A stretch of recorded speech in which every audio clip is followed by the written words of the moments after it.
Hola, buenas noches y bienvenidos a esta charla titulada ¿Qué rayos es el tiempo? Pretendiendo dar respuesta a una de las preguntas más antiguas y más complejas de todos los tiempos. ¿Qué es el tiempo? Mi nombre es Rick Serrano y represento al International Kunstverein Luxembourg. Muchísimas gracias por estar con nosotros aquí en este magnífico auditorio del Banco de Luxemburgo esta noche, jueves 19 de junio de 2025.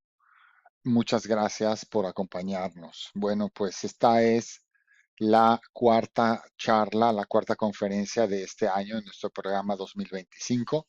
Comenzamos en el mes de enero con la charla de All You Need Is 10 Cherries. En marzo tuvimos Frida Kahlo. El mes pasado tuvimos Pop Art. Hoy vamos a hablar del tiempo. El mes que entra regresamos con los impactos sociales de la inteligencia artificial. En septiembre vamos a estar hablando de los mayas, en octubre de Pablo Picasso y cerramos el año hablando de Don Quijote. Como siempre, nuestras charlas en jueves y siempre a las 7 de la tarde para que sepamos bien cuándo son y a qué hora son. Bueno, pues nos da mucho, mucho gusto darles la bienvenida aquí en este magnífico auditorio y comenzamos obviamente dando las gracias sobre todo pues al Banco de Luxemburgo por hospedarnos aquí en estas magníficas instalaciones y por toda su generosidad.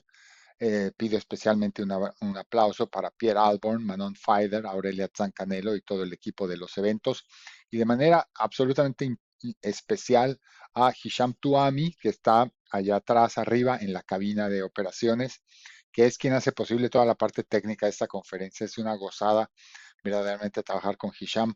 Muchísimas gracias, Hisham, por todo el apoyo. Bueno, pues como saben, las conferencias del IKL son siempre charlas interactivas, entonces esta es no es la excepción. Vamos a estar haciendo preguntas cada vez que veas en la pantalla aparecer este círculo rojo con la interrogación blanca. Quiere decir que hay una pregunta para el público y es una oportunidad, es una ocasión para ganar algunos de los premios que tenemos que están particularmente el día de hoy muy atractivos, así que les invito a intentar dar respuesta a las preguntas. Bueno, siempre solemos decir también en estas conferencias que, bueno, nos vamos a estar planteando preguntas filosóficas, ¿no? En esta ocasión particularmente, no estamos hablando como es la mayoría de nuestras conferencias sobre temas de arte, sino estamos hablando más en ámbito filosófico y vamos a plantearnos las verdaderas preguntas profundas filosóficas. Y les invitamos, por lo tanto, a que intenten participar e intenten abrir el pensamiento.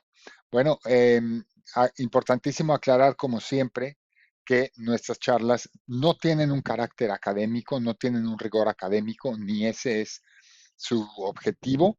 Aquí el único objetivo que tenemos nosotros es transmitirles a ustedes nuestra pasión por la cultura, nuestra pasión por las artes, en este caso por la filosofía sobre todo, y por el conocimiento en general. Entonces, queremos invitarles a que vivan con nosotros esa gran pasión por este tema tan fascinante que es el tema del tiempo. Bueno, pues nada, es justamente una invitación a vivir la pasión de la filosofía. Bueno, pues la pregunta grandísima que traemos a la mesa el día de hoy es, ¿qué es el tiempo, verdad? Nos vamos a preguntar qué es el tiempo. Esto es el motivo de nuestra reunión esta noche. Bueno, el ser humano siempre ha estado preocupado, ¿no? Desde tiempos inmemoriales ha estado el ser humano preocupado por medir el tiempo, ¿no? Esto ha sido como la primera gran necesidad ha sido medir el tiempo, las estaciones, los años, los días, el paso del tiempo, ¿no? Y bueno, los evidencia de este deseo de medir el tiempo, por supuesto, abunda, ¿no? Tenemos, por ejemplo, las ruinas de Stonehenge en Inglaterra, eh, son de los primeros indicios que muestran que el ser humano ha tratado de medir el tiempo, las estaciones, los años, los días, desde hace muchísimo tiempo, ¿no? Stonehenge se remonta a 3.000, 2.500 años antes de Cristo, ¿no? Ya desde entonces el ser humano busca tratar de comprender cómo pasa el tiempo, cómo transcurre el tiempo, porque por supuesto les afecta a sus cosechas, les afecta a su producción, les afecta a la temperatura, entonces quieren conocerlo, ¿no? En otros sitios del mundo también, ¿no? Por ejemplo, en el hinduismo nos remontamos a más de 5.000 años, en los primeros Rig Veda, donde ya se habla de un cierto tiempo. Aquí se habla, como sabemos, en el hinduismo es más bien un tiempo de carácter circular, que es particularmente diferente al tiempo como nosotros pensamos, que es más de naturaleza, digamos, lineal, ¿no? Pero aquí en el hinduismo ya desde hace 5.000 años se está pensando en cómo medir el tiempo, en cómo pensar el tiempo, ¿no? En Mesoamérica, bueno, desde luego tenemos desde hace muchos, muchos años, en concreto el tema del tiempo puede remontarse cerca de 3.000 años atrás, cuando el mal llamado calendario azteca, que en realidad surge más probablemente con los olmecas, o sea, tiempo mucho más anterior que el imperio azteca, pero ya hay ese deseo y esa gran necesidad por medir el tiempo, ¿no? Eso es, queremos conocer cómo transcurren las estaciones, cómo transcurren los días, cómo transcurren los meses. Tenemos una cierta necesidad muy humana de medir ese tiempo, ¿no? Ahora, pues ya decimos, ¿no? El ser humano ha estado siempre interesado en más allá de medir, en entender el tiempo, ¿no? En entender qué significa el tiempo, qué es el tiempo. Esto ha sido siempre una cuestión filosófica fundamental. En octubre pasado, cuando tuvimos la charla sobre la sabiduría griega y hablábamos de los 7 sabios de la antigua Grecia, bueno, ya ellos realizaron algunas afirmaciones sobre el tiempo, ¿no? Por allá por el 700, 600 antes de Cristo. Esto es previo a los filósofos socráticos, a los presocráticos. Ya aquí se planteaban cuál es ese elemento llamado tiempo y qué significa el tiempo, ¿no? Ya desde tiempos de los 7 sabios griegos se lo planteaban. O sea, esto desde antes de los filósofos. Bueno, en otros ámbitos, por ejemplo, en el taoísmo, las primeras menciones sobre el tiempo, las primeras elucubraciones sobre qué es el tiempo se pueden remontar a 600 años antes de Cristo, ¿no? Con lo cual también muy antiguo en el mundo del taoísmo, ¿no? Evidentemente, pensar el tema del tiempo en la manera en que lo hacían los antiguos ya era de suyo algo sumamente complicado, ¿no? ¿Por qué era complicado? Bueno, simple y sencillamente por algo muy básico, digamos, ahora sí que para comenzar, por el hecho de que nosotros vamos a intentar representar el tiempo de manera lineal, pero si lo pensamos en realidad el tiempo es una especie de división, es una especie de división de las órbitas de los cuerpos celestes, en concreto de la Tierra, que es el que nos es relevante, la traslación de la Tierra en torno al Sol, que es lo que va a determinar el año y que es lo que va a determinar las estaciones del año. Entonces, y por supuesto la rotación de la Tierra en torno a su propio eje, que va a determinar la duración del día, ¿no? Entonces, son movimientos circulares y movimientos elípticos, pero además descomponen, digamos, ese paso del tiempo en algo lineal que nosotros podemos contar y entender, ¿no? Bueno, en definitiva, los esfuerzos por medir el tiempo y medir el tiempo con precisión ya son muy, muy antiguos, ¿no? Sin embargo, va a ser alrededor del año 1500 cuando el calendario gregoriano se pone de moda, digamos, se comienza a difundir y lo difunde un poco la grande ola de colonialismo del Imperio Británico, comienza ya a hacerse más popular el hecho de medir el tiempo, de tener meses, de tener días, de tener años, ¿no? Y compartir esa información, ¿no? Pero en realidad, bueno, hay preguntas muy básicas que cabe hacerse, como por ejemplo, ¿qué es un segundo, no?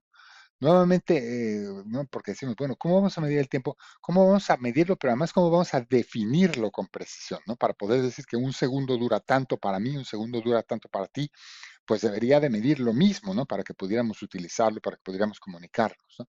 Bueno, en realidad, si lo piensas, nuevamente, el segundo es una serie de divisiones, ¿no?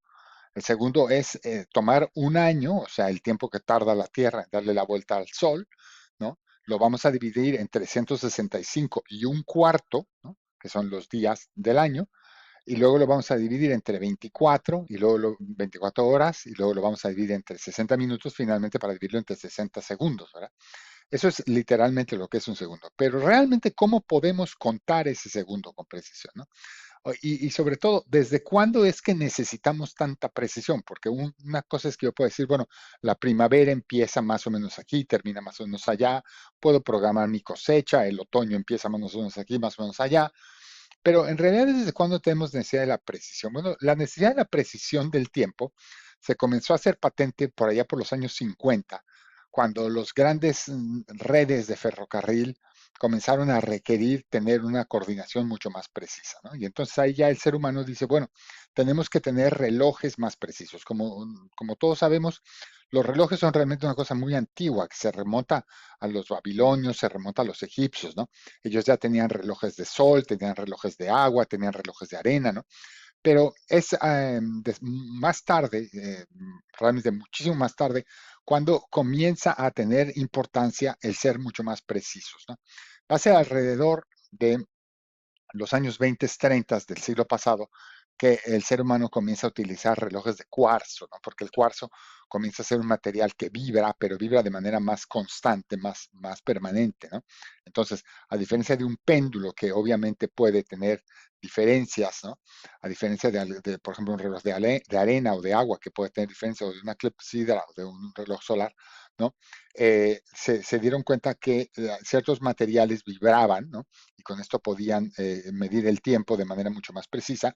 Se comenzó con el cuarzo, ¿no? En la primera parte del siglo pasado, pero posteriormente no bastó esa precisión del cuarzo, y entonces hubo en 1967 la decimotercera conferencia del Comité Internacional de Pesos y Medidas.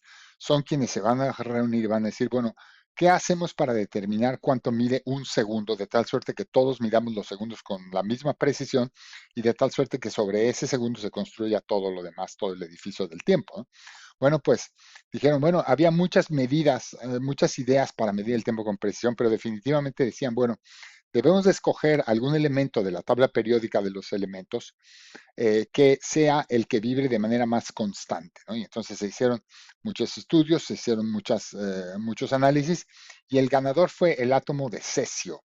El átomo de cesio, que se dieron cuenta que vibraba de manera muy permanente, muy constante, vibraba a razón de 9 billones 192.770 veces por segundo. O sea, vibra estos 9 billones de veces en un segundo. Y dijeron, este es el elemento más estable. Después me parece que esto ya ha sido superado por otro elemento de la tabla periódica. Pero en cualquier caso, estamos hablando de la aparición de los relojes atómicos como instrumentos precisos, precisísimos, para determinar que un segundo mide un segundo para ti y mide un segundo para mí. Y así podemos hablar del mismo tiempo, ¿no? Bueno, pues se podría hablar mucho tiempo sobre la medida del tiempo, ¿no? Pero en realidad ahí no es donde está, digamos, la diversión del tema del tiempo, ¿no? O sea, no es en el cómo medirlo o cómo ser más preciso que está el verdadero punto de interés, ¿no? El verdadero punto de interés no es simplemente medirlo, el verdadero punto de interés va mucho más allá. La verdadera diversión está en preguntarnos qué es el tiempo, qué es esto que llamamos tiempo, cómo podemos entender la idea de tiempo, ¿no? Y más básicamente, más allá de la pregunta de qué es el tiempo, nosotros nos vamos a interesar por una segunda pregunta, ¿no? Si yo me estoy preguntando en filosofía, si yo me estoy preguntando qué es el tiempo, o sea, si yo me estoy planteando la pregunta del qué, ¿cuál es la siguiente pregunta natural que me hago? Cuando yo me pregunto qué es algo, ¿no? Bueno, la siguiente pregunta natural que yo me hago después de qué es algo es, bueno, ¿ese algo existe? ¿Ese algo puedo decir del todo que existe? Eso no es necesariamente claro, ¿no? O sea, en filosofía yo estoy tratando de definir algo, bueno, me puedo entretener definiendo ese algo, pero me puedo sobre todo apasionar porque de pronto puedo decir, bueno, ¿qué tal si ese algo ni siquiera existe, ¿no? Y entonces se va a desatar un gran, gran, gran debate porque de pronto pues podría ser, efectivamente podría ser que el tiempo a lo mejor es una completa ilusión, a lo mejor simplemente pensamos que existe tal cosa como el tiempo. Ya deja tú poder entender lo que es, probablemente ni siquiera exista, podría alguien decir, ¿no? Bueno, vamos a ver. ¿Por qué surge este planteamiento de si el tiempo existe? Bueno, porque en realidad cuando hablamos del tiempo, bueno, ¿de cuál tiempo estamos hablando, no? Porque vamos a pensar una cosa. Por ejemplo, el tiempo pasado, pues es un tiempo que en realidad, como su nombre lo dice, ya ha pasado. Luego entonces no es. Estrictamente hablando, para que algo sea, tiene que ser en este momento. Pero el tiempo pasado ya no es. El tiempo pasado, digamos que ha sido, ¿no? Por otro lado, el futuro no ha llegado todavía. Entonces, el futuro pues no está aquí, entonces no es tampoco. Entonces, puedo hablar de que hay tiempo si el pasado ya no está y el futuro aún no ha llegado. Entonces, ahí comienza el verdadero punto de interés, ¿no? Ahora bien, surge una tercera pregunta, ¿no? La tercera pregunta es, ok, imaginemos que el tiempo existe. Bueno, pero si el tiempo existe, yo me voy a preguntar, entonces, bueno, ¿en dónde es que existe ese tiempo, ¿no? ¿En dónde es que existe ese tiempo que yo me puedo preguntar si es que existe? Y bueno, recordemos que Bertrand Russell, el filósofo estrella de Cambridge, ¿no? Hablaba de su paradoja de los 5 minutos, ¿no? Bertrand Russell decía, existe la llamada paradoja de los 5 minutos. ¿Cuál es esta paradoja? Bueno, todos pensamos, ¿no? Por ejemplo, yo puedo pensar que yo nací en 1969 y que he pasado mi vida de esta o de otra manera, que viví en México hasta el año de 1993 y después me fui y que después vine a Luxemburgo en el año de 2019, etcétera, etcétera. Yo puedo pensar una serie de cosas respecto a mi existencia en relación con el eje del tiempo, ¿no? Pero dice Bertrand Russell, en realidad todo eso podría ser una ilusión. Todo eso podría ser que a lo mejor a alguien, en realidad no ha sucedido nada de eso que tú piensas, en realidad puede haber sucedido que alguien te plantó en el cerebro esa idea hace solamente 5 minutos, pero la idea está muy bien planteada como si fuera toda una película y en la que tú crees que naciste en 1969 y que te mudaste, saliste de México por primera vez en el 93 y que te viniste a Luxemburgo en el 2019, etcétera, etcétera, ¿no? Pero todo eso pudo haber estado planteado en tu cerebro por alguien externo y tú no puedes demostrar lo contrario, ¿no? Es lo que sea el buen Bertrand Russell, ¿no? Bueno, ¿cuál es el verdadero fondo de esto? El verdadero de fondo de esto es que, por absurda que parezca la paradoja de los 5 minutos de Bertrand Russell, en realidad, como que no podemos estar tan seguros de que el tiempo exista, ¿no? Entonces, la pregunta prevalece, la pregunta cabe completamente y es, ¿qué es esto del tiempo? Bueno, sirva todo esto como introducción para decirles qué vamos a hablar esta noche. Bueno, ¿qué vamos a hablar esta noche? Básicamente me voy a enfocar en darles algunas pinceladas, básicamente algunos esbozos de las definiciones de tiempo que 12 grandes maestros nos han dado. Simplemente son pequeñas piezas desarmadas, ¿no? Porque no les puedo, por supuesto, hablar, me tomaría varias horas hablarles de cada uno de estos pensadores y de cómo conciben el tiempo. Pero pues por supuesto eso es imposible precisamente por una razón de tiempo. Entonces lo que vamos a hacer es recorrer simplemente 12 maestros, grandes maestros, y vamos a ver qué ideas tenían sobre el tiempo. Bueno, vamos a comenzar. Vamos a comenzar con Aristóteles, 384 a 322 antes de Cristo. Eso es nuestra primera parada. ¿Qué decía Aristóteles, el filósofo por excelencia, el estagirita? ¿Qué nos decía sobre el tiempo? Bueno, él decía, vamos a ver, el tiempo es algo que nos enmarca.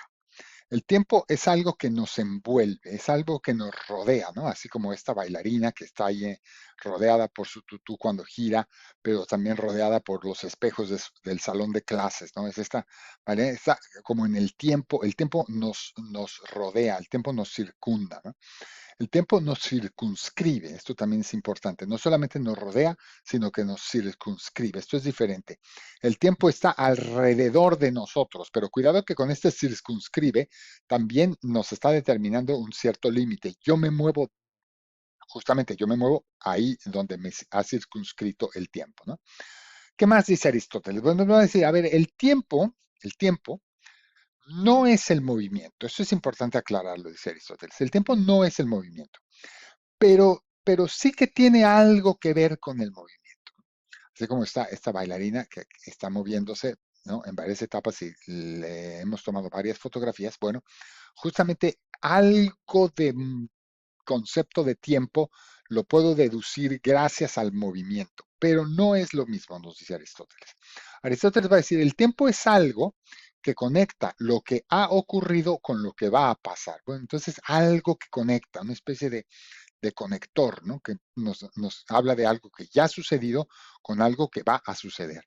El tiempo es un conector de un antes y un después, ¿no? Así como en estas fotos, ¿no? De nueva cuenta, la bailarina comienza aquí, se va moviendo, va girando, ¿no? Y ese tiempo es algo que nos conecta los antes y los después, ¿no? El tiempo, dice Aristóteles, hay que pensarlo, el tiempo como un instante, ¿no?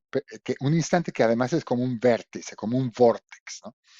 Pero ese vortex es importante, dice Aristóteles. Cuidado, porque no es un punto, no es un punto, dice Aristóteles.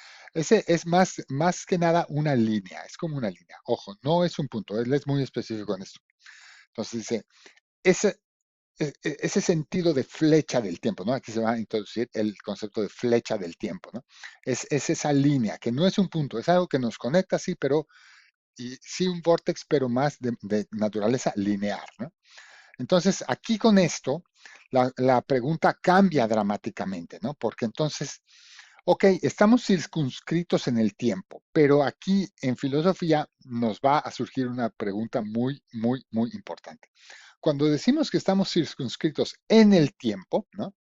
Cuando decimos que estamos en el tiempo, que estamos en el tiempo, estamos dentro del tiempo, aquí hay que recordar que es muy importante la preposición en. ¿Qué significa esto de estar en el tiempo? Porque si todo me rodea, el tiempo me circunscribe, yo estoy en el tiempo, la pregunta filosófica que brinca inmediatamente es hacer esta muy importante distinción, que es que estamos dentro del tiempo. Pero dice, vamos a hacer una importante distinción. Dice, si bien estamos en el tiempo, hay algo que sí quiero decir, dice Aristóteles. Dice, nuestra alma no depende del tiempo. Y esto es un grandísimo salto cuántico, porque dice, o sea, habría algo que no está circunscrito al tiempo. O sea, nosotros sí que estamos, yo sí que estoy circunscrito al tiempo, pero pareciera que mi alma no lo está, ¿no? Y entonces aquí, por supuesto, se abren todas las áreas fascinantes del tema del tiempo, como son, por supuesto, el pensar en que si el alma no está circunscrita, bueno, lo estuvo antes, lo estará después, ¿cómo es que no lo estuvo y ahora sí lo está y después no lo va a estar? ¿No? ¿Cómo? O sea, se plantean una serie de preguntas muy, muy interesantes, ¿no? Bueno, aquí nos presenta una pregunta muy importante. Nos presenta una pregunta muy ¿Podemos realmente hablar del tiempo? ¿Podemos nombrar al tiempo? ¿Podemos enunciar al tiempo? ¿Podemos narrar lo que es el tiempo? Y no nos lo responde, pero nos dice, hay que plantearse esta pregunta, ¿no? ¿Es el tiempo un concepto que podemos discutir? Bueno, no es claro, porque definitivamente batallamos para definirlo. Definitivamente nos cuesta trabajo definirlo. Ahora bien, si bien es cierto que batallamos, hay algunas cosas, dice Aristóteles, hay algunas cosas que sí que podemos definir. ¿Qué son esas cosas? Dice, bueno, primero que nada, es que el tiempo es el rector de todo. Así como esta estructura en este edificio, el tiempo es rector de todo y el tiempo va a regir y determinar el todo. El tiempo ordena todo. Entonces aquí tiene, digamos, un carácter positivo, le confiere a Aristóteles un carácter positivo, que el tiempo ordena, organiza las cosas, ¿no? El tiempo es preestablecido y el tiempo nos precede. Esto es muy, muy importante, ¿no? Este concepto aristotélico de que el tiempo está preestablecido, o sea, él ya estaba ahí cuando tú llegaste, ¿no? El tiempo nos precede, ¿no? Esto es sumamente importante. El tiempo es donde estamos y el tiempo es donde nos movemos, ¿no? Pero la estructura claramente ahí está. Ahora, sin embargo, permanece la pregunta de la preposición, permanece la pregunta, vale, vale, pero todo esto muy bien, pero ¿qué es esto de yo estar en el tiempo? ¿Qué significa que yo esté en el tiempo? Entonces se va a preguntar, ¿no? Recuerden, las preposiciones nuevamente son siempre muy importantes en filosofía y aquí vamos a quedarnos con esta idea de en el tiempo. Bueno, pues ya les digo, no tenemos tiempo para entrar mucho en detalle, pero esto por lo pronto es suficiente para el buen y estructural Aristóteles. Vamos a pasar ahora a nuestro segundo gran maestro. Vamos a hablar de San Agustín de Hipona, 354-430 de nuestra era. San Agustín de Hipona va a escribir un libro fascinante donde describe todo este tema del tiempo. ¿Cuál es ese libro? Por un premio. ¿Alguien quiere saber cuál es ese tiempo? Pues efectivamente sí son las confesiones y en concreto el capítulo 21 o el libro 21 de las confesiones. Aquí hay que decir una cosa. Agustín se va a tomar el tema del tiempo como algo sumamente serio y sumamente importante y va a meterse verdaderamente a un diálogo con Dios para hablar de esto, ¿no? Se va a tomar el tema sumamente en serio y va a pedirle a Dios que lo ilumine para poder entender qué es esto del tiempo. Le va a pedir que le dé su luz y le va a pedir esto por la intercesión de nuestro Señor Jesucristo, su Hijo amado, para que lo ilumine y él pueda entender qué es esto del tiempo, ¿no? Él va a decir, exarcit animas, inflamatia vehementer. Esto quiere decir, arde mi alma, se inflama fuertemente mi alma por el deseo tan grande que tengo de conocer, de entender qué es esto del tiempo. Quiero entenderlo y se quema mi alma, ¿no? Quiero saber de qué se está tratando este tema del tiempo, ¿no? Y se va a preguntar, bueno, ¿es que podemos hablar del tiempo? Nuevamente él también se lo va a plantear, porque yo, cuando me hablan del tiempo, pues como que entiendo perfectamente de qué estamos hablando, pero si tú me pides definirlo, ahí ya tengo gran dificultad, ¿no? Yo puedo hablar del tiempo, pero no puedo definir lo que es. O sea, si tú me dices algo relativo al tiempo, ¿no? Por ejemplo, que vas a llegar mañana a las 6 de la tarde, pues yo puedo entender de qué me estás hablando. Pero si tú me pides, defíneme qué es el tiempo, ahí tengo en vez gran dificultad de hacerlo, ¿no? Agustín va a decir, bueno, aún más dramático, dice, deja ya que yo lo pueda explicar, ¿no? Yo no sé si lo puedo explicar. ¿Existe? La pregunta fundamental aquí es si existe el tiempo, ¿no? Se va a plantear Agustín de la misma manera que ya se lo preguntaba Aristóteles, ¿no? Porque dice, bueno, pero vamos a ver, tengo dificultad para narrarlo, tengo dificultad para decir si existe, o por lo menos me pregunto si existe, pero hay algo que pareciera que sí tengo claro, hay algo que pareciera que sí tengo luz, y eso es que el tiempo puede ser medido. Eso sí que lo sé, ¿no? Yo puedo medir que algo ha comenzado, yo puedo medir que un año ha comenzado aquí, que la estación de primavera ha durado aquí más o menos, puedo medir que cumplo años, puedo medir que me tardo tantas horas en ir de un lugar al otro, etcétera. Lo puedo medir. Ahora, si lo puedo medir, pues entonces tengo probabilidades de que exista, ¿no? Ahora, si lo puedo medir, también, ojo, también puedo hablar de que hay un tiempo largo, ¿no? A veces decimos, por ejemplo, bueno, en los meses que estuvimos encerrados durante el COVID, fue un tiempo muy largo, ¿no? O por ejemplo, tuve que esperar varias horas para tomar mi avión, fue un tiempo largo, ¿no? O puedo hablar de un tiempo corto, por ejemplo, mis vacaciones fueron demasiado cortas, ¿no? O el fin de semana se pasó como agua, ¿no?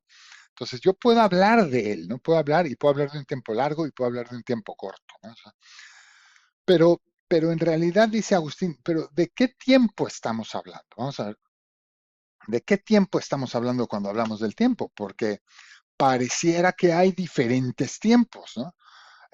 Diferentes tiempos que sin embargo están conectados, ¿no? O sea, los tiempos que yo vivo en mi vida, pues parece que están conectados. Pero ¿cuáles son esos tiempos que estamos hablando? Bueno, y volvemos al problema, porque del pasado, pues ya pasó, el futuro nunca pareciera llegar. Entonces, ¿de qué estamos hablando aquí? ¿No? ¿De cuál tiempo estamos hablando? ¿Cuál es el tiempo del que podemos hablar?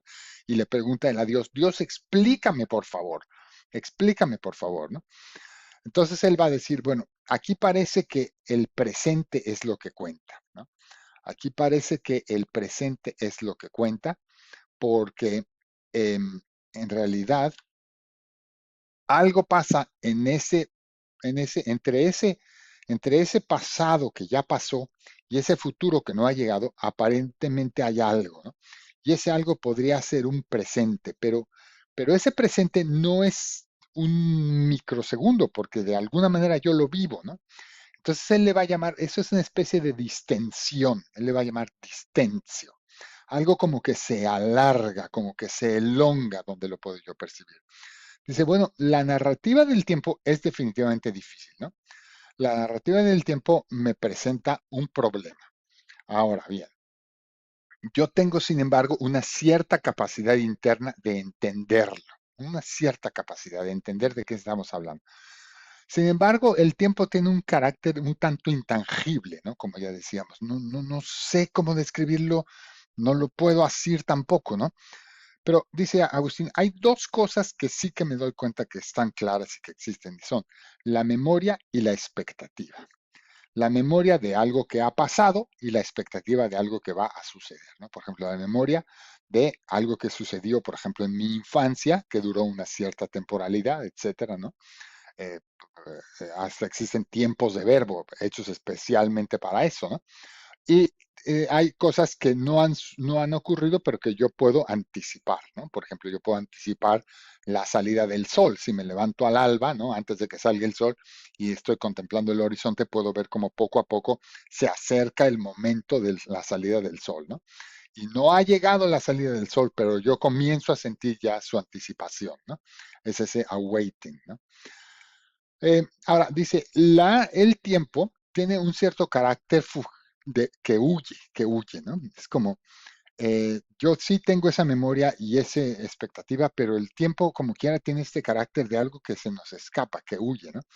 Yo veo un pretérito y veo un futura, pero ¿dónde estarían? ¿Dónde estarían esos tiempos, no?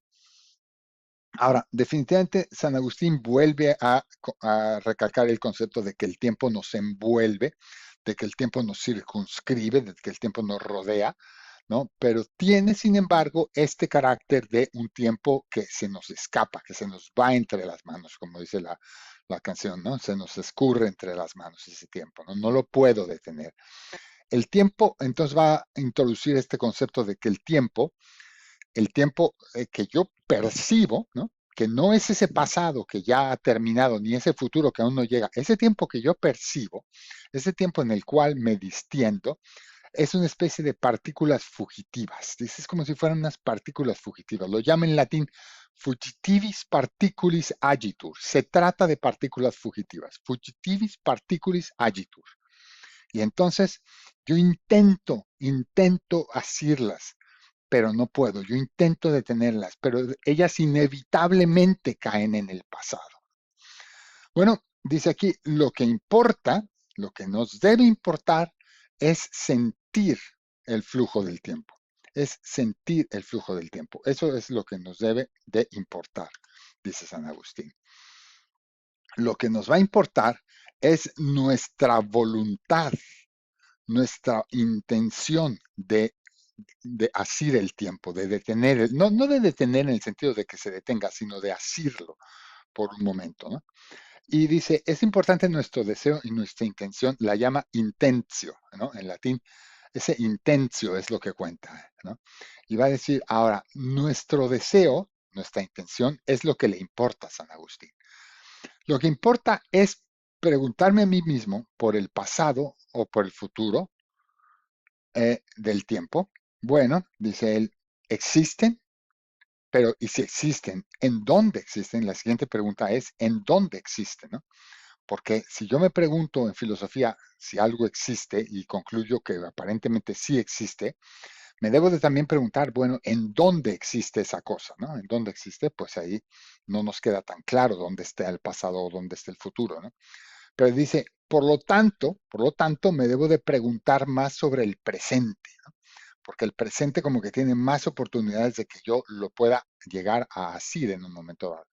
Y me debo de preguntar esto, pero cuidado, me debo de preguntar esto no desde mi intelecto, no desde mi cerebro, me debo de preguntar esto desde mi espíritu, ¿no? Me debo de preguntar esto, en definitiva, desde mi alma. Desde mi alma, desde mi espíritu, es donde me tengo que preguntar esto, va a decir San Agustín. Entonces ahí, desde mi alma, ¿qué va a suceder? Mi alma se va a destender, ¿no? A esto le va a llamar distentio animi. este concepto de distentio animi es donde justamente mi intención y mi voluntad que quieren hacer el momento presente se distienden para tener una cierta elongación y poderlo capturar, pero es mi alma la que lo hace, es mi alma la que hace ese movimiento, no mi intelecto, ¿no? Esa es una especie de elongación del tiempo, ¿no? Y va a decir, ecce distentio es vita mea, es decir, esta distensión, este moverse, este ampliarse, este elongarse de mi alma, es justamente mi vida. Eso es lo que me da la vida. Es como lo que, casi lo que justifica mi vida, ¿no? Ecce distentio es vita mea. Bueno, el tiempo para San Agustín es como una especie de cadenas o de elementos concatenados, ¿no? Donde vemos que hay un pasado, hay un presente, hay un futuro que están conectados, ¿no? Y en ese pasado, a ese pasado accedemos a través de la memoria y a ese futuro accedemos a través de la expectación. Y en el centro es donde está ese distencio que es, decíamos, distentio animi, ¿no? Ahora, ¿cuál de todos importa más? ¿Cuál de todos importa más? Bueno, pues podemos hacerlo en cualquier manera. Bueno, pues dice, sí, podemos y es justamente ese tiempo presente. Esas partículas que si bien son fugitivas, esas partículas que las puedo hacer, ¿no? Y siendo así, dice, ego in tempora dissilui. O sea, yo en el tiempo me dilato, yo en el tiempo me distiendo, ¿no? Bueno, pues suficiente ya del buen, llamémosle intencional a San Agustín.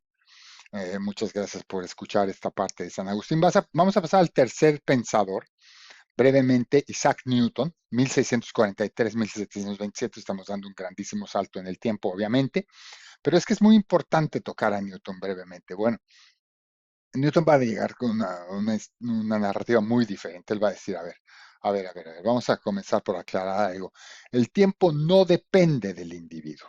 El tiempo para Newton no depende del individuo. El tiempo es el mismo para todos y es lineal. Por eso les traigo esta foto de este cementerio ¿no? arcaico, porque evidentemente el tiempo es para todos el mismo y es lineal. Todos nacemos, crecemos y nos moriremos algún día, ¿no?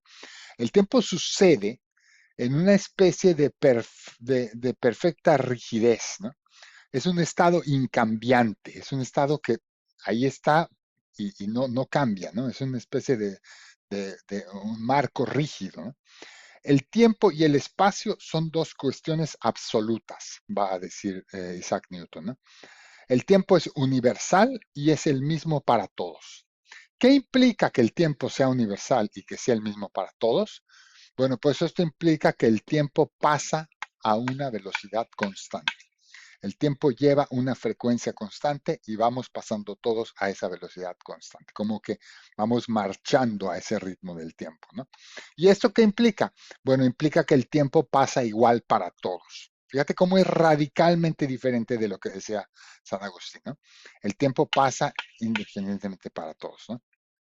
Va a decir, bueno, probablemente la concepción newtoniana del tiempo es aquella que más nos determina a nosotros, es aquella que es más acorde a nuestros pensamientos y a nuestra manera de inconscientemente pensar el tiempo, como ese tiempo que es algo objetivo, con ese tiempo que es algo lineal, etcétera, ¿no? Bueno, pues suficiente por ahora del gravitacional Newton. Vamos a dar un brinco, vamos a ir a su contraparte. La contraparte de Newton siempre fue Gottfried Leibniz, ¿no? Gottfried Leibniz, que en muchos ámbitos compitió con Newton, por ejemplo, en el ámbito del cálculo, ¿no? Ambos claman la invención del cálculo diferencial e integral. Leibniz dice cosas muy diferentes. Leibniz sobre el tiempo dice cosas muy diferentes.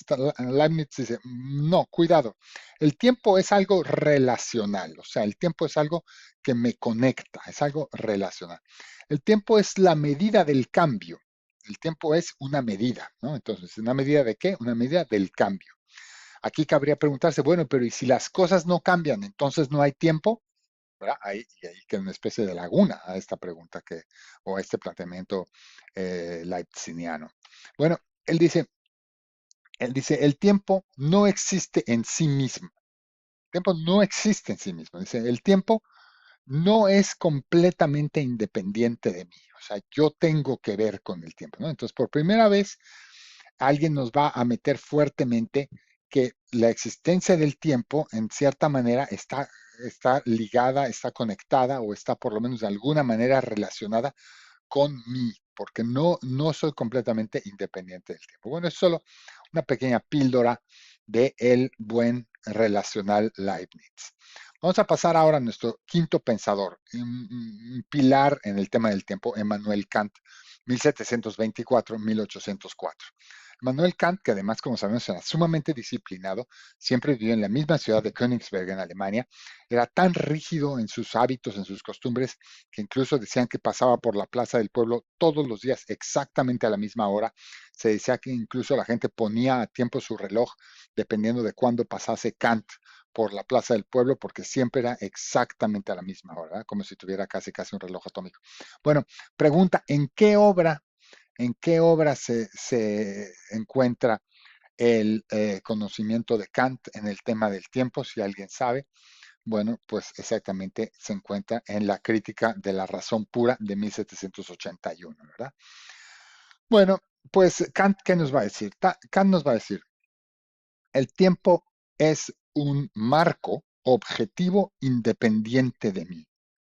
El tiempo es un marco objetivo independiente de mí. Yo pinto poco. El tiempo no es consecuencia de nada. Eso es sumamente importante. El tiempo no es consecuencia de nada. El tiempo simplemente es. Esa es la gran afirmación kantiana. El tiempo simplemente es. Siendo así, el tiempo es lo que se llama en lenguaje kantiano un juicio sintético a priori. Es decir, un conocimiento que no requiere de otros conocimientos para ser correcto y válido. Es un conocimiento que ya estaba ahí, digamos, ¿no? Al ser un conocimiento sintético a priori, como tal, me precede. Es un conocimiento que está precediendo a mí, me está precediendo a mí, está estando antes ahí, ¿no? Y como tal, es una precondición.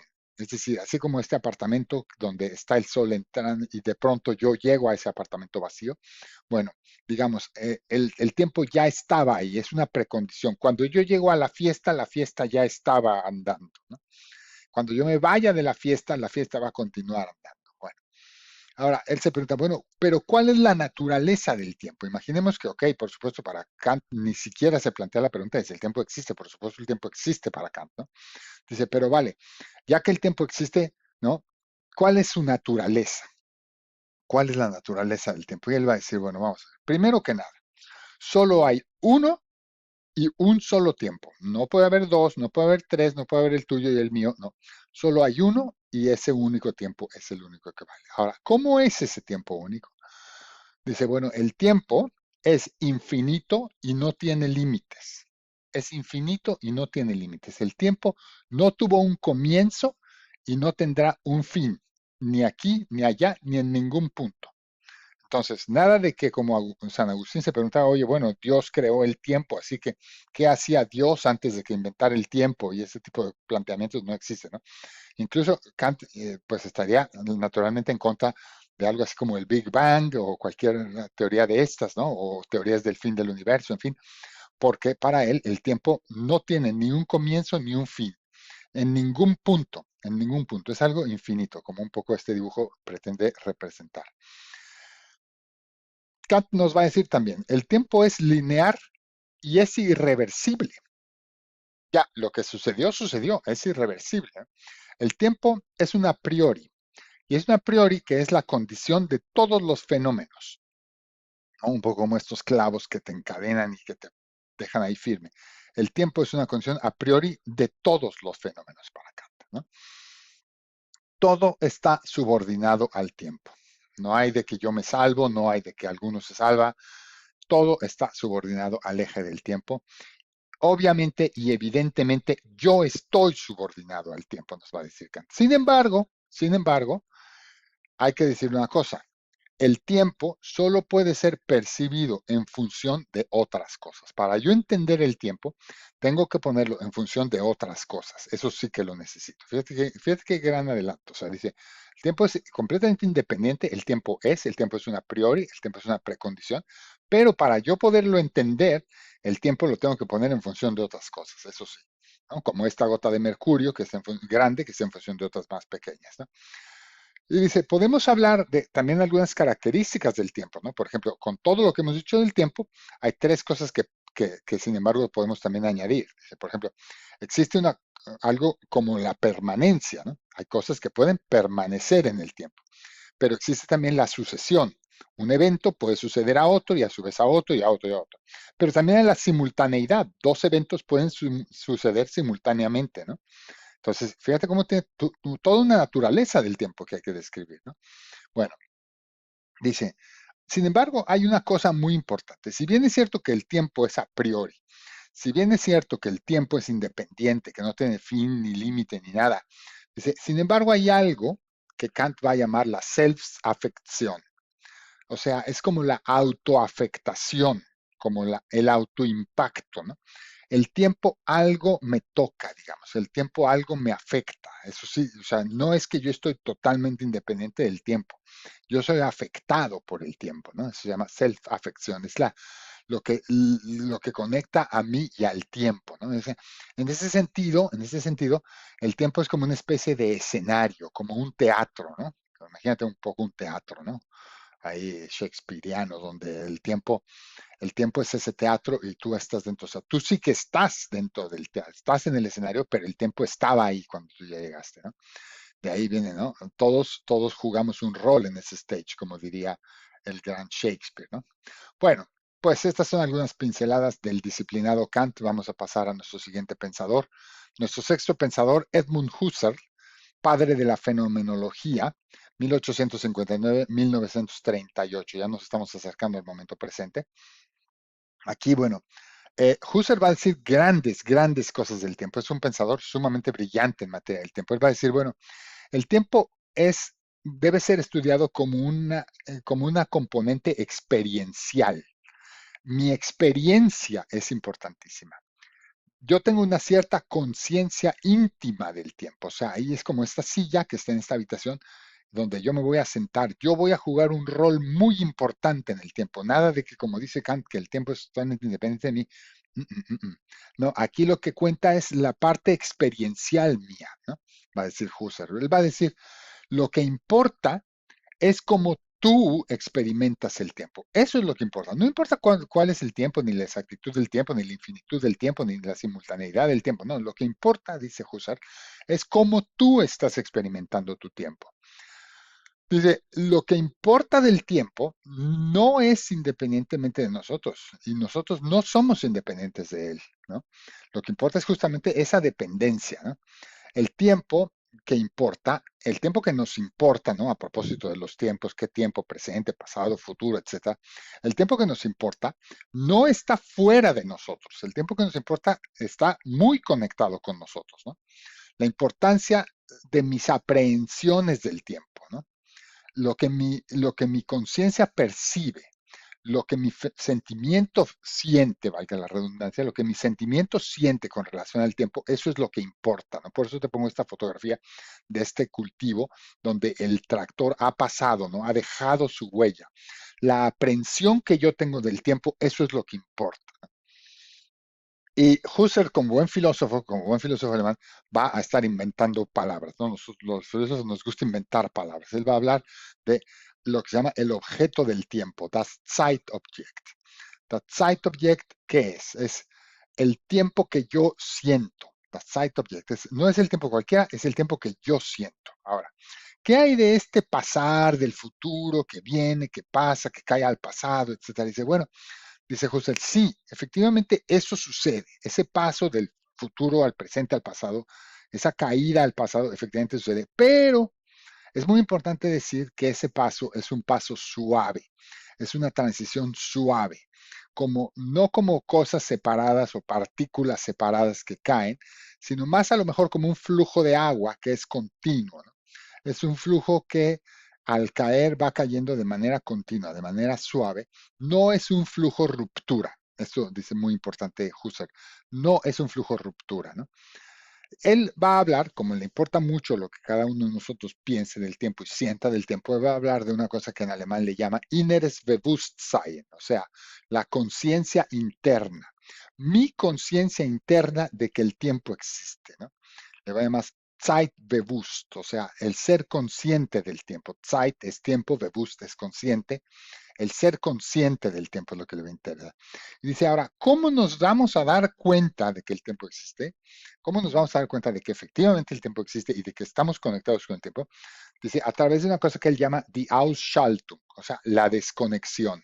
Es como que necesito desconectar para darme cuenta de mi situación, de mi posición del tiempo y de que estoy ahí en el tiempo. Bueno, también va a introducir una cosa muy importante. Le va a decir, de todos los tiempos que nos suelen preocupar, pretérito, futuro, etcétera, dice, a él le va a preocupar uno que le va a llamar el Jetztpunkt, el punto ahora. Jetz es ahora, punkt es punto, el Jetztpunkt es lo que le va a importar, ¿no? Como esa gota de agua que cae, bueno, en ese momento en el que cae, ¿no? Ahora, similar a San Agustín, él va a hablar de otros dos conceptos, va a hablar. Hay dos cosas aquí importantes, dice. Yo tengo la capacidad de retención y yo tengo la capacidad de rememoración. Son dos conceptos husserlianos fundamentales. Vamos a decir, el concepto de retención es algo como, por ejemplo, un sonido. Si yo, por ejemplo, doy un aplauso, ¿no? Se escucha el aplauso que doy, se oye el sonido y luego ha pasado. Ha pasado, ya ha terminado, pero yo tengo retención de ese sonido, ¿no? Entonces, en ese sentido, estoy un poco siendo capaz de asir el tiempo en medida de esa retención. Pero también tengo rememoración, ¿no? Porque yo, por ejemplo, puedo encontrarme, por ejemplo, escuchando una canción que a lo mejor no escuchaba desde mi adolescencia, pero que en mi adolescencia a lo mejor me gustaba mucho. Cuando la escucho, mientras que la voy escuchando, me voy recordando de la letra, ¿no? Y la voy pudiendo cantar, aunque a lo mejor hace 30 años que no la escuchaba. De pronto la puedo cantar, pues eso es rememoración, ¿no? Fíjate ahí cómo entras en contacto directo con el tiempo, porque estás rememorando y paso a paso que la, que la letra de la canción se desarrolla, tú te vas acordando. No es que te vas acordando muchísimo más, te vas acordando conforme la canción va pasando, ¿no? Dice, esa rememoración es también como una especie de la cola de un cometa. Es un cometa que pasa, tiene una cola muy larga. El cometa ya ha pasado, pero tú todavía ves la cola del cometa, ¿no? Dice, es muy importante para Husserl también la importancia del momento ahora, ¿no? Pero es un momento ahora que no es precisamente un instante, no es un instante, sino es como la importancia de un ahora que es en cierta manera longitudinal y en cierta manera intencionalidad, ¿no? Entonces aquí se parece mucho a esa distentio animi de San Agustín, ¿no? Porque se alarga, pero además requiere de mi intencionalidad para percibir ese momento de ahora, ¿no? Por supuesto, cualquier referencia con Eckhart Tolle, el poder de la hora, aquí es evidente, ¿no? Yo necesito estar consciente de la hora para poderlo capturar y para vivir en el presente, ¿no? Los conceptos están muy de moda, ¿no? Husserl va a insistir en otra cosa también. Él va a decir, bueno, este tema de lo que es, lo que fue y lo que será, no debe de ser percibido, no debe de ser entendido como un tema negativo, puesto que no es una ruptura, ya decíamos, es un flujo entre estos tres, ¿no? Él va a hablar también de otro concepto que se llama la Wiedererinnerung, o sea, la vuelta a recordarme, el volver a recordarme, ¿no? Como yo cada vez que me vuelvo a recordar de un recuerdo, valga la redundancia, cada vez que me vuelvo a recordar de un recuerdo, traigo al presente algo que ya ocurrió. Esa es la vida de dinero, ¿no? Entonces, como decíamos, este es, fue, será, no es una cosa negativa. Todos los elementos en realidad están concatenados para Husserl, ¿no? Lo que importa, sin embargo, es el presente, ¿no? Y él le va a llamar el Quellpunkt. Quell es fuente, manantial, sorgente en italiano, source, ¿no? El Quellpunkt es el punto fuente. El punto fuente es el presente, es lo que nos da. Bueno, pues suficiente por el buen viejo experiencial Husserl. Ahora vamos a pasar ya a nuestro séptimo pensador, filósofo más importante del siglo pasado, Martin Heidegger, 1889-1976. Comienzo preguntándoles si alguien sabe cuál es el libro que hace famoso a Martin Heidegger. Por supuesto, efectivamente, Sein und Zeit, Ser y Tiempo de 1927. Bueno, ¿y qué nos va a decir Heidegger? Bueno, Heidegger es el rey de la filosofía alemana del siglo pasado, de la filosofía mundial del siglo pasado, y como buen filósofo alemán, va, igual que Husserl, va a inventar muchas palabras, va a inventar muchos conceptos, ¿no? Necesitamos primero que nada mencionar el concepto más fundamental de Heidegger, que es el concepto de Dasein, el Dasein, ¿no? Heidegger no va a hablar de un ser humano, de una persona, de un individuo, no. Él va a hablar del Dasein. El Dasein, esta palabra un poco extraña, está conformada de dos cosas. El verbo ser, que es el verbo sein, y de la palabra da, que es la preposición ahí. Entonces, el Dasein es, digamos, el ser que está ahí. O sea, dice, el ser humano y todo lo que sea relativo al ser humano debe ser entendido como el ser humano que es ahí, el Dasein, ¿no? Como esa bailarina que está plantada en este escenario, ¿no? Ella es el Dasein en este caso, ¿no? Ahora dice, este Dasein no es un Dasein que existe en independencia, este Dasein existe en el mundo, ¿no? In der Welt, ¿no? In the world. Ese Dasein que, como esta bailarina, está ahí, pero además está en el escenario, está bailando, ¿no? Está brincando aquí, ¿no? Y nos está comunicando que ella está en conexión con el mundo. Esto es muy importante. Entonces está el Dasein, ¿no? Está el Dasein, pero el Dasein que está en el mundo. Eso es importantísimo para entender Heidegger. Ahora bien, sin embargo, es muy importante decir algo del Dasein, dice Heidegger. Es fundamental entender una cosa. Y esa cosa es que a ti nadie te pidió tu opinión de si querías o no querías estar aquí. Nadie te preguntó si querías o no querías subirte al escenario a bailar. De pronto has sido arrojada. Tú has sido arrojada al mundo, ¿no? En alemán se llama geworfen sein, haber sido arrojada, geworfen sein, ¿no? El sustantivo se llama Geworfenheit, que es decir, el haber sido lanzada, ¿no? En castellano le llamamos el yecto, ¿no?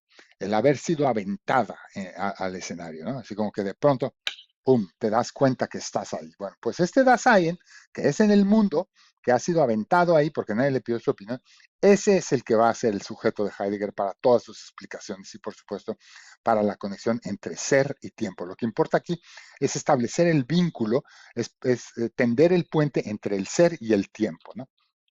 Entonces, ¿qué es el tiempo para Heidegger entonces? Bueno, vamos a ver. Dice, a ver, primero que nada, el tiempo es un fenómeno unitario.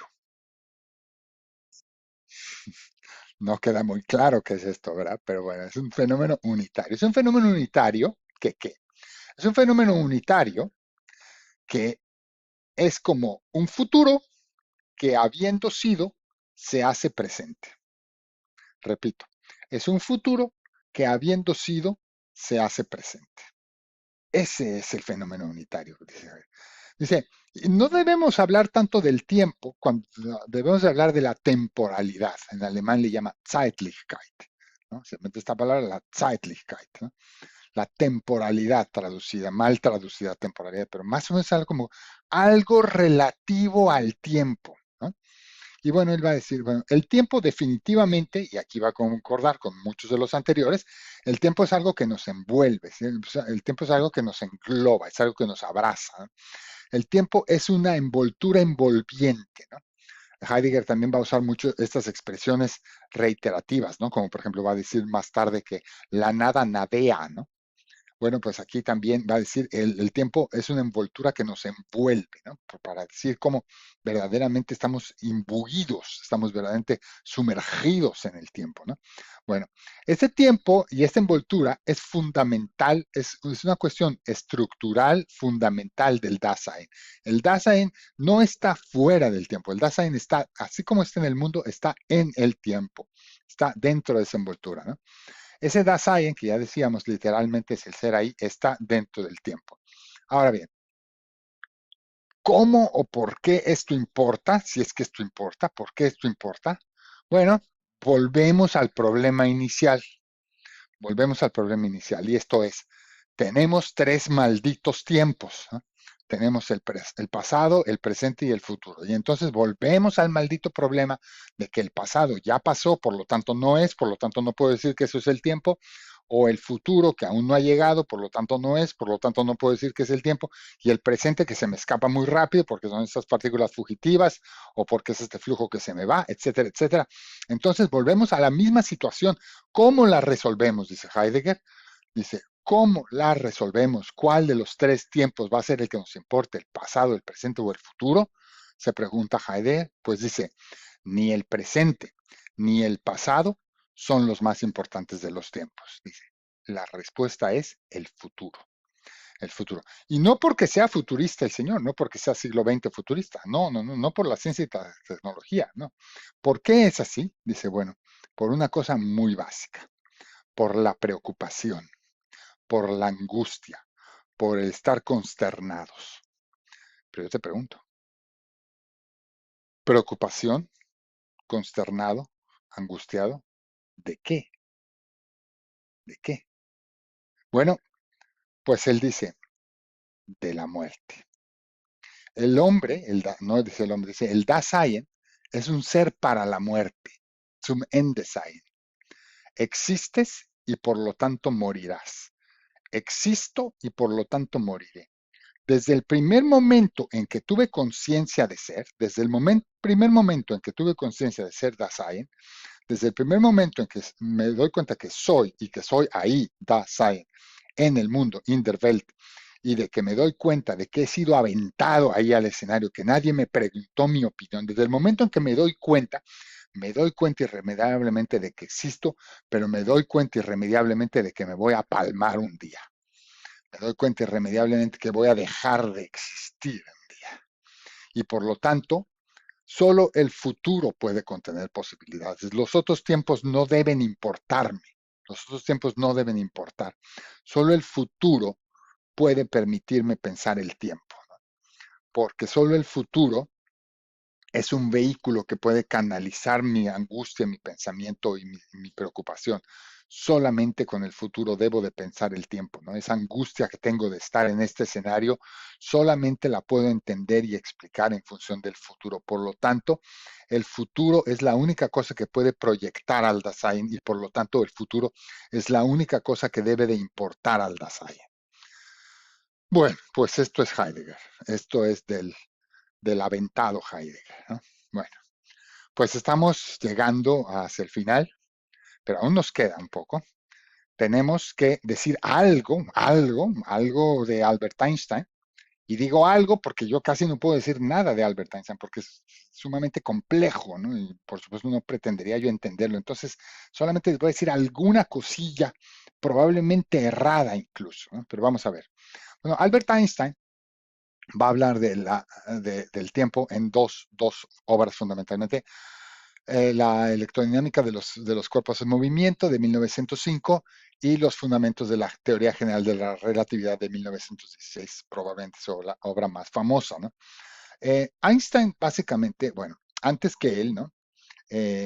Antes que él, todos teníamos la noción esta de que el tiempo era un parámetro universal, es decir, que el tiempo mal que bien pues era lo mismo para todos. Pero él va a decir, no, señores, no, se acabó, ¿no? Dice, aquí hay otras cuestiones, aquí hay otras variables que tienen que ver, ¿no? Por ejemplo, la velocidad de la luz, aquí representada por la letra C, ¿no? Por ejemplo, la masa de los cuerpos, aquí representada por la letra M, y por lo tanto, la multiplicación de la masa por la velocidad de la luz al cuadrado, que es la energía. Estas cosas juegan un rol. Va a decir, estas cosas, no, no, no, el tiempo no es igual para todos. Hay ciertos factores que lo van a modificar, dice. La teoría, y lo va a explicar justamente en su teoría de la relatividad especial, ¿no? De la cual, por supuesto, yo no entiendo nada, pero les voy solamente a dar algunos mini elementos, ¿no? Dice, el tiempo no necesariamente es el mismo para ti y para mí, pero no desde una perspectiva, no desde una perspectiva, digamos, de sentimiento o de experiencia o tal. Dice, no, no, no, no, no. El tiempo no es el mismo para ti, para mí, físicamente, o sea, físicamente, con una fundación de base científica física, el tiempo no es el mismo, no porque tú lo percibas o porque para ti fueron largas las vacaciones y para mí fueron cortas. No, él dice físicamente, ¿no?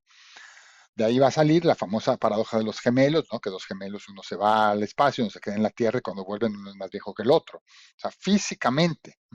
Bueno, un ejemplo muy sencillo para explicar esto, pero muy, muy básico. Bueno, imagínense que va pasando un tren y que tú estás afuera del tren y tú ves pasar al tren, ¿no? Entonces tú vas a ver el tren pasar frente de ti. Tú estás fuera del tren. Y dentro del tren está sentada una amiga tuya, ¿no? Que va en el tren. Bueno, imaginemos que en un momento dado el maquinista del tren activa dos lámparas que se encienden exactamente al mismo tiempo, una de las cuales está al frente en la locomotora y la otra de las cuales está hasta atrás en el cabuz. Y tú ves las dos luces parpadear al mismo tiempo. Tú que estás fuera las ves parpadear al mismo tiempo. Esto no te queda la más mínima duda y porque además así el Señor le ha picado al botón para que parpadearan las lámparas. Bueno, sin embargo, tú percibes eso porque tú estás fuera del tren.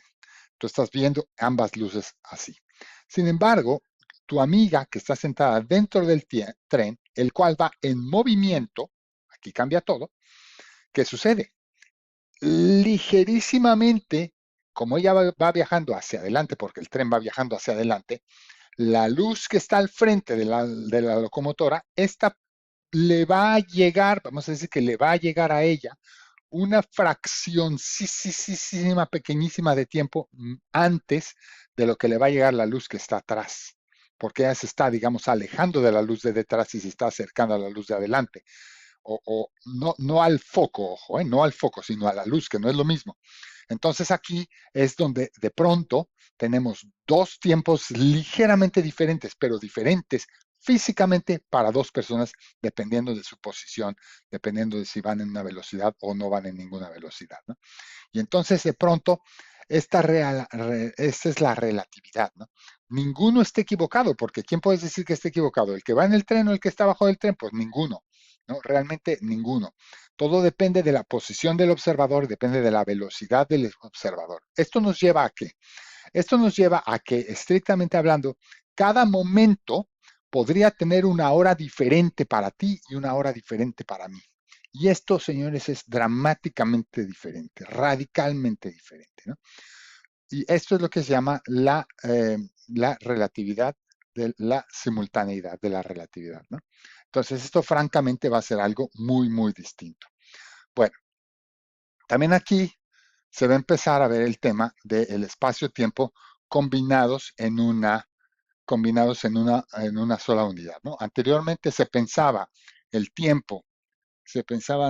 el tiempo como algo eh, diferente al espacio, y Einstein por primera vez va a llegar y va a decir, no, en realidad el espacio que tiene tres dimensiones, alto, largo y profundidad, la cuarta dimensión es el tiempo. El tiempo es lo que viene a explicar todo lo demás, porque tenemos que conectar espacio con tiempo y ya nunca más se separó.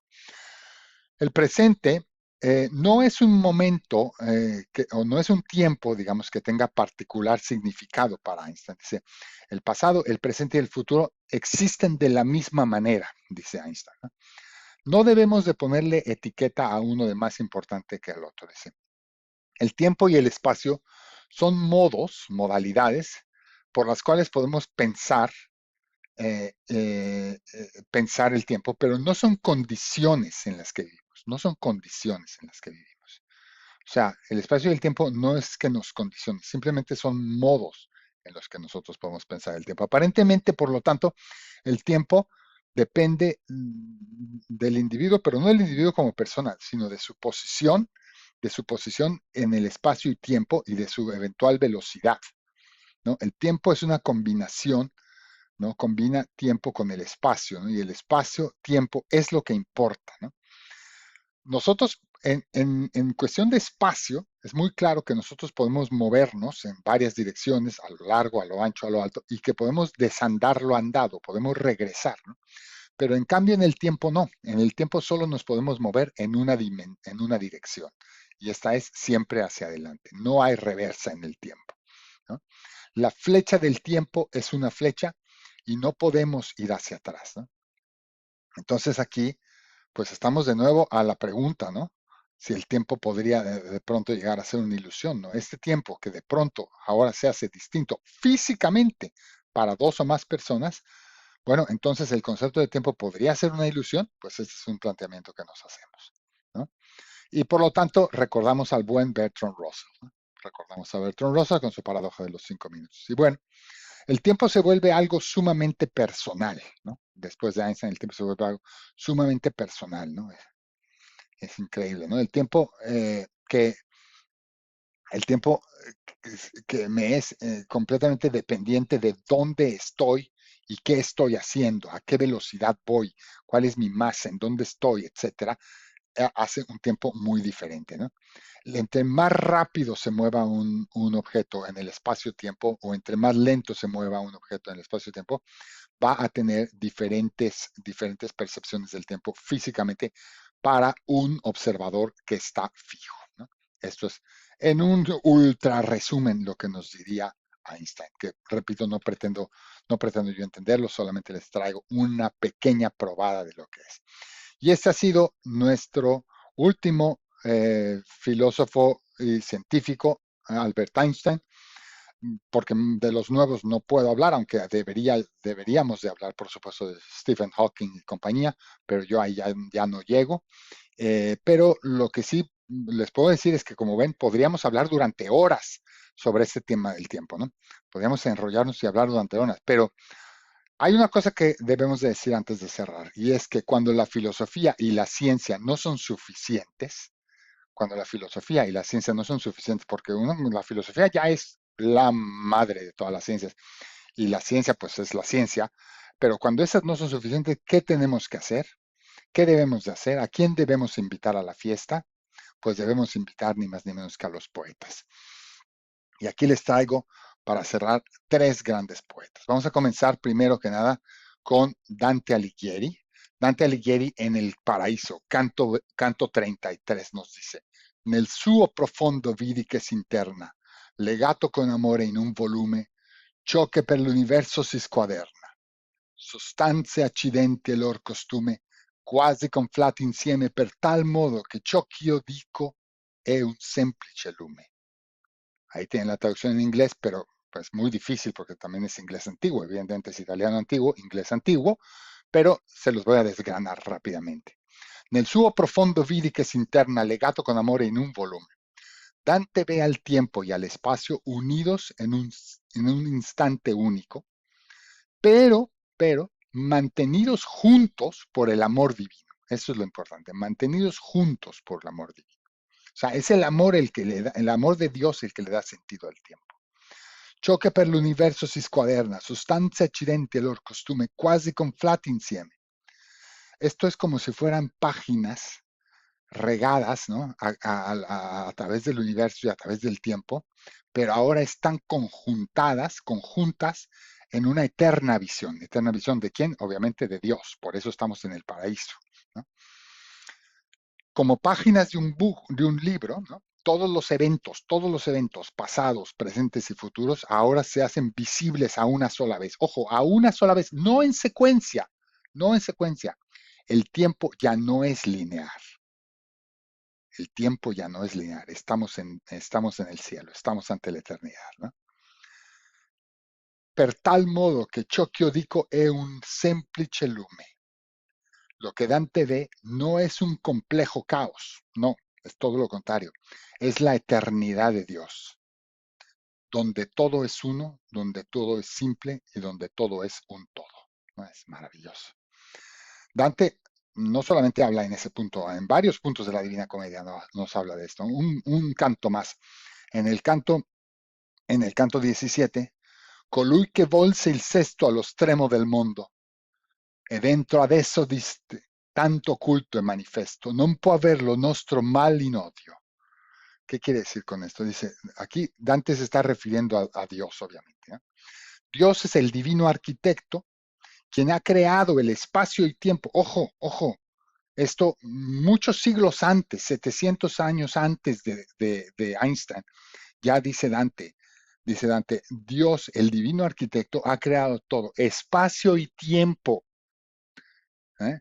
Poniendo los límites de nuestro universo. O sea, 700 años antes bueno, 650 años antes de Einstein, Dante nos lo dice en la Divina Comedia. E dentro adesso diste, tanto oculto e manifesto, non può aver lo nostro mal in odio. Dios ve lo que es visible, es decir, el presente, y lo que está oculto, es decir, el futuro o el pasado. Pero para Dios el tiempo no es lineal. Todo es presente para Él en un mismo momento. Todo es presente. Es una maravilla, ¿no? Dante. Bueno, paso al siguiente. Goethe, en Fausto de 1790, nos va a decir alguna cosa un poco también muy interesante. Vamos a ver. Werde ich zum Augenblicke sagen, verweile doch, du bist so schön, dann magst du mich in Fesseln schlagen, dann will ich gern zugrunde gehen. Es decir, if ever I to the moment say, linger on, you are so fair, then you may bind me in chains, then I will gladly perish. ¿Qué quiere decir esto? Quiere decir que Fausto hace un pacto con Mefistófeles, con el demonio, y expresa que él está dispuesto a capturar su perfecta belleza en un momento en el tiempo.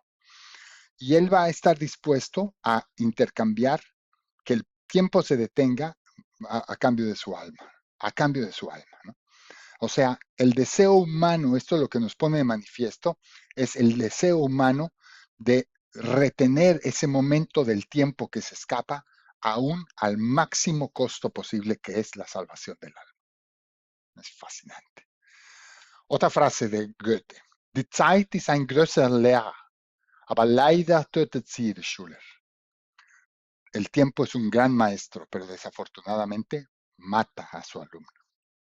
Bueno, y vamos a cerrar con Cervantes, que en 1605 publicó El Quijote, al menos una parte del Quijote, con algunas frases.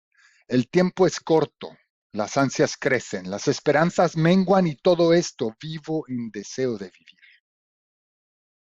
El tiempo que suele dar dulces salidas a muchas amargas dificultades, dio remedio y salida a las mías. Paciencia y barajar, que el tiempo lo aclara todo. Tiempo hay de sobra para morirse. Más vale paso que dure que trote que canse. Y finalmente, el tiempo descubre la verdad. Pues muchísimas gracias. Espero que les haya gustado. Esta ha sido la charla ¿Qué demonios es el tiempo? La cuarta charla de nuestra serie, y volveremos el mes próximo con las implicaciones sociales de la inteligencia artificial, y después de la pausa del verano volveremos con sabiduría maya. Les esperamos con mucho gusto. Recuerden reservar su lugar pronto porque, como ven, estamos muy llenos. Esta ha sido la charla de ¿Qué es el tiempo? Rick Serrano, con mucho gusto desde Luxemburgo. Buenas noches a todos. Muchas gracias. Los veo arriba en el cóctel.